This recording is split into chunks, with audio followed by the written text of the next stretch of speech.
നമസ്കാരം. Raf talks ഫുട്ബോളിലേക്ക് ഏവർക്കും സ്വാഗതം. സൂപ്പർ താരം ലയണൽ മെസ്സി കഴിഞ്ഞ ഇന്റർ മയാമിയുടെ മത്സരത്തിൽ കളിച്ചിരുന്നില്ല. പരിശീലകനായ ടാറ്റ മാർട്ടിനോ മെസ്സിക്ക് വിശ്രമം നൽകുകയായിരുന്നു. ഇത് പിന്നീട് വലിയ വിവാദമായി. മെസ്സിയെ കാണാൻ സാധിക്കാത്തതിൽ എതിർ ആരാധകർ വലിയ പ്രതിഷേധം ഉയർത്തുന്നത് നമുക്ക് കാണാൻ കഴിഞ്ഞിരുന്നു. മെസ്സിയുടെ ഫിറ്റ്നസിൽ ആശങ്കയുള്ളത് കൊണ്ടായിരുന്നു ടാറ്റ മാർട്ടിനോ ഇദ്ദേഹത്തിന് വിശ്രമം അനുവദിച്ചിരുന്നത്. ഇനി ഇന്റർ മയാമി ഇന്ന് കളിക്കളത്തിലേക്ക് ഇറങ്ങുന്നുണ്ട്. കൃത്യമായി പറഞ്ഞാൽ നാളെ പുലർച്ചെ ഇന്ത്യൻ സമയം 5 മണിക്ക് നടക്കുന്ന മത്സരത്തിൽ അറ്റ്ലാന്റ യുണൈറ്റഡ് ആണ് ഇന്റർ മയാമിയുടെ എതിരാളികൾ. ഇന്റർ മയാമിയുടെ മൈതാനത്ത് വെച്ചുകൊണ്ടാണ് ഈ മത്സരം നടക്കുന്നത്. ഈ മത്സരത്തിൽ ലയണൽ മെസ്സി ഉണ്ടായിരിക്കും.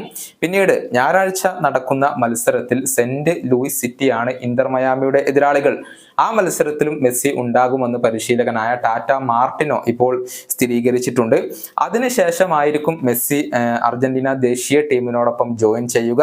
ഇതിനെക്കുറിച്ച് ഇന്റർ മയാമി പരിശീലകൻ പറഞ്ഞത് ഇങ്ങനെയാണ്: വരുന്ന ശനിയാഴ്ച നടക്കുന്ന സെന്റ് ലൂയിസ് സിറ്റിക്കെതിരെയുള്ള മത്സരത്തിലും ലയണൽ മെസ്സി കളിക്കും. അതിനുശേഷമാണ് അദ്ദേഹം അർജന്റീന ദേശീയ ടീമിനോടൊപ്പം റിപ്പോർട്ട് ചെയ്യുക. ഇതാണ് ടാറ്റ മാർട്ടിനോ ഇപ്പോൾ പറഞ്ഞിട്ടുള്ളത്.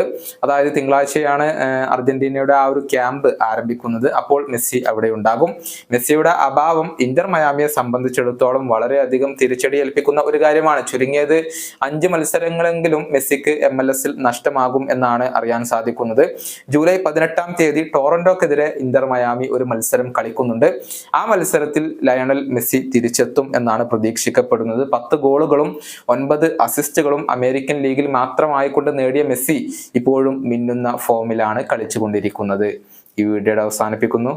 വീണ്ടും കാണാം.